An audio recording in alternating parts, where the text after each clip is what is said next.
Tecido conjuntivo para o Enem. Puxa a vinheta, Charles Darwin.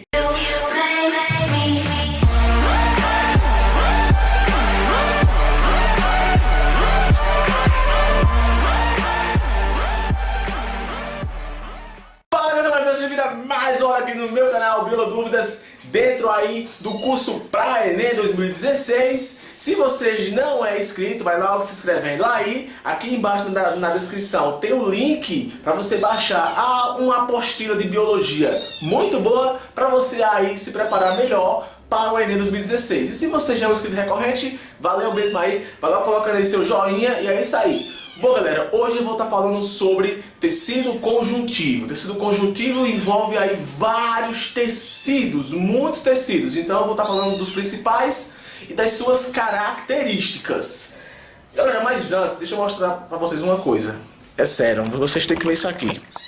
Olha só galera, eu achei no lixo esses gatos, tá ligado? Essa gata aqui ela já é minha, mas eu achei no lixo esses gatinhos aqui e esse que tá aqui. E trouxe pra casa pra poder criar, porque, minha amiga, é foda, né não? Então, o estúdio aqui é todo desengonçado. Beleza, gente? Então é isso daí. Vem comigo aí entender as características do tecido conjuntivo, que com certeza pode estar na sua prova do Enem 2016. Então, vem entender essa bagaça agora. Beleza, então vamos lá.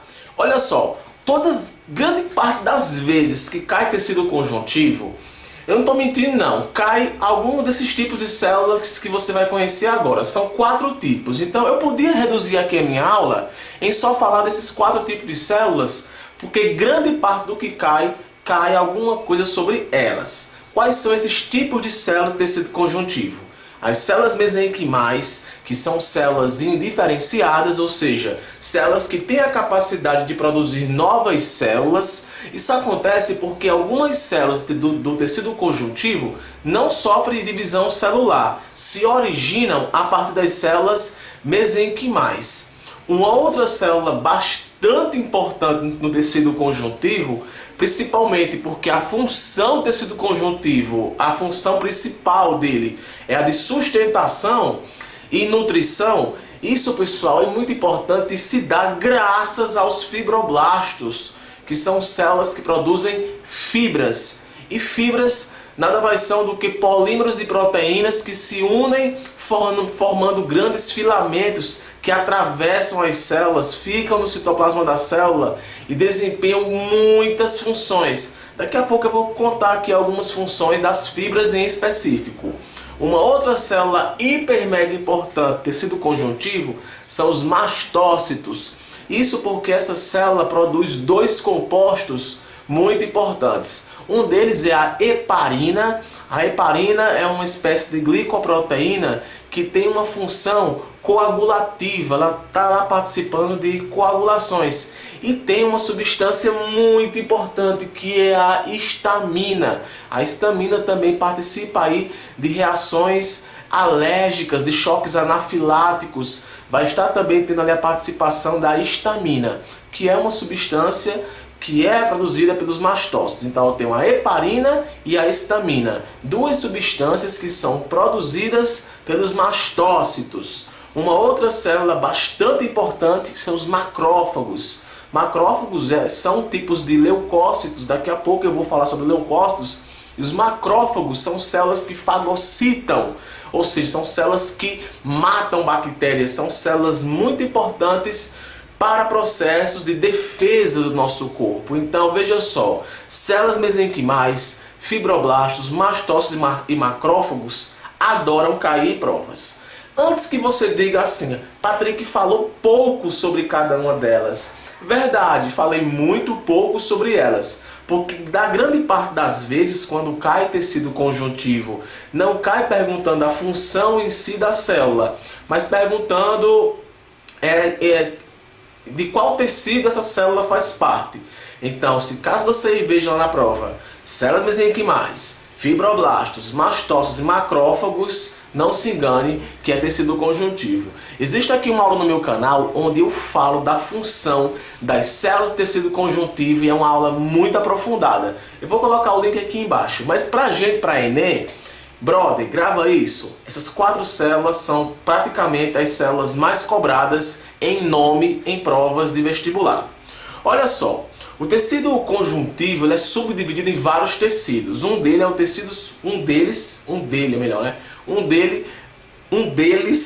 é o tecido conjuntivo propriamente dito, eu não coloquei aí TCPD.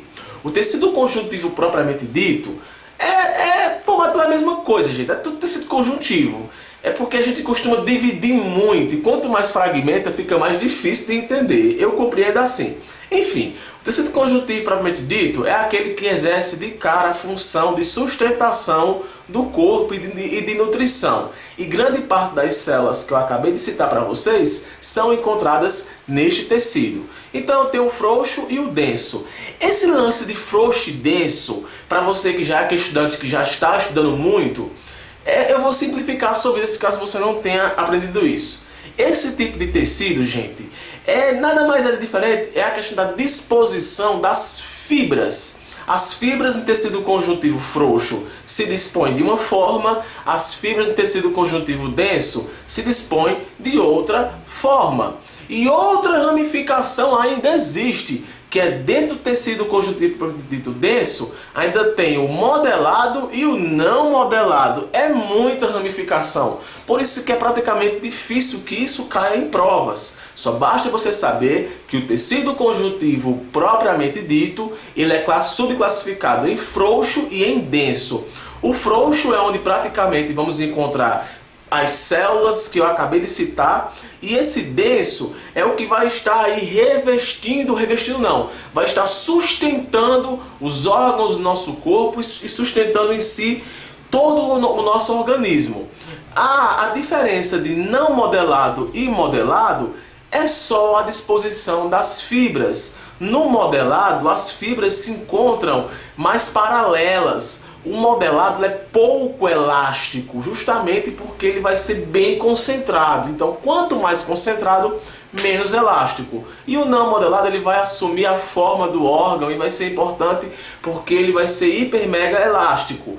Por isso que existem várias fibras no tecido conjuntivo propriamente dito. Tem as fibras elásticas, ricas em proteínas elastinas, as fibras colágenas. Colágeno é a proteína mais abundante do corpo e diga-se de passagem que grande parte das fibras são de colágeno, só que não recebe o nome colágeno em si, elásticas, reticulares, mas não se engane, todas essas fibras existem a proteína colágeno. Agora, as fibras colágena praticamente vai ser exclusivamente formada por colágeno. E não se engane, existe aí uma família enorme de colágeno. Colágeno tipo 1, tipo 2, tipo 3. Então, é o que eu acabei de falar para vocês. Não podemos ramificar demais o tecido porque fica difícil de aprender. Então, só basta você saber que as fibras, elas podem ser elásticas, colágenas e reticulares. Elásticas ricas em proteína elastina, por isso que vai deixar ele bem elástico. Colágeno rico em proteína colágeno. E reticulares vai ser rica também em colágeno, mas em outros tipos de colágeno específicos. Então é assim que é formado o tecido conjuntivo propriamente dito. Outro tecido conjuntivo bem conhecido é o tecido conjuntivo cartilaginoso, formado aí por células como os condroblastos e os condrócitos. Olha só, o tecido cartilaginoso, gente, é um tecido que, na realidade, o que vai ser mais importante não vai ser nem a célula em si as substâncias que a célula produz, formando o que chamamos de matriz extracelular. Então, o tecido cartilaginoso vai ser rico nessa matriz extracelular, semelhante ao tecido conjuntivo frouxo. Só que essa matriz cartilaginosa ela se endurece e forma essa cartilagem que você conhece, que é bem dura e bem elástica ao mesmo tempo. Então, qual é o nome das células que formam a cartilagem? Os condroblastos. Condroblastos é aquela forma mais ativa, condrócitos é aquela forma menos ativa. Então, quem vai originar os condrócitos são os condroblastos. Enfim, falou em condroblasto, falou em condrócito, são células de tecido cartilaginoso, rico em substâncias intercelulares, acabei de falar, com destaque as fibras de colágeno e as elásticas. Mais uma vez aí falando de fibras, e rico em ácido hialurônico. Isso porque grande parte do tecido adiposo, ou melhor, cartilaginoso, é avascular. E por ser avascular, ele acaba precisando de algumas estruturas especiais que vão estar auxiliando tanto na sua própria sustentação, como também na sua lubrificação e nutrição, que no caso é o ácido hialurônico, ou líquido, eu sempre esqueço o nome desse líquido sinovial. O líquido sinovial, que recebe o nome de ácido hialurônico, ele acaba aí auxiliando na questão da nutrição, na questão da lubrificação desse tecido, beleza? E as fibras, a cartilagem também, eu falei em fibra porque vai ter fibrose aqui. As cartilagens também, elas vão ser subdivididas em hialina, elástica, fibrosa, dependendo de onde a cartilagem se encontre. Isso aí nada mais acontece por conta dos colágenos, das proteínas colágenas que vão existir. A cartilagem hialina vai ser muito rica no colágeno tipo 2, tanto a hialina como a elástica vai ser rica na cartilagem tipo 2. Deixa eu só pescar aqui exatamente. Tanto a cartilagem hialina como a elástica vai ser rica na cartilagem tipo 2 e a cartilagem fibrosa vai ser rica no colágeno tipo 1. Ah, Patrick, que frescuragem é essa? É para você entender o quanto é frescura. Dependendo do tipo de cartilagem de colágeno que vai formar a cartilagem, vai desenvolver o tipo de característica específico de cada cartilagem. Então a hialina é a cartilagem mais clichê que se tem e ela também possui o ácido hialurônico. A cartilagem elástica vai ter, além do colágeno tipo 2, proteínas elásticas, e a cartilagem fibrosa vai ser riquíssima, quase que exclusivamente em colágeno tipo 1. Então você vai encontrar cartilagem na pontinha do nariz, cartilagem entre os ossos, enfim, a cartilagem vai ter essa função aí hiper mega importante, sem contar que graças à cartilagem é que também surgem os ossos, como aqui que eu vou falar agora para você daqui a pouco. Tecido adiposo também é um tipo de tecido conjuntivo e ele é muito especial. Eu vou lá clicar, olha.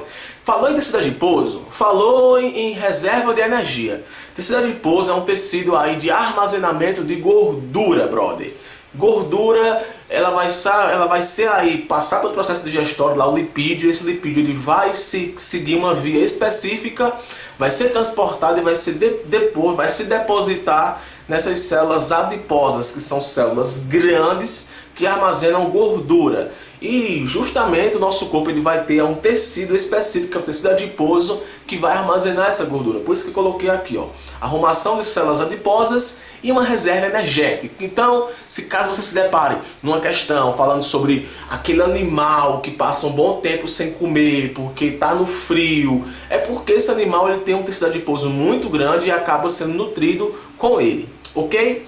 O tecido ósseo é um tecido hiper mega importante como sustentação, um tecido também de proteção, no caso aqui nossa cabeça, vai proteger o cérebro, vai proteger a medula espinal. Enfim, é um tecido que também, além de dar a sustentação, a locomoção, também dá a proteção.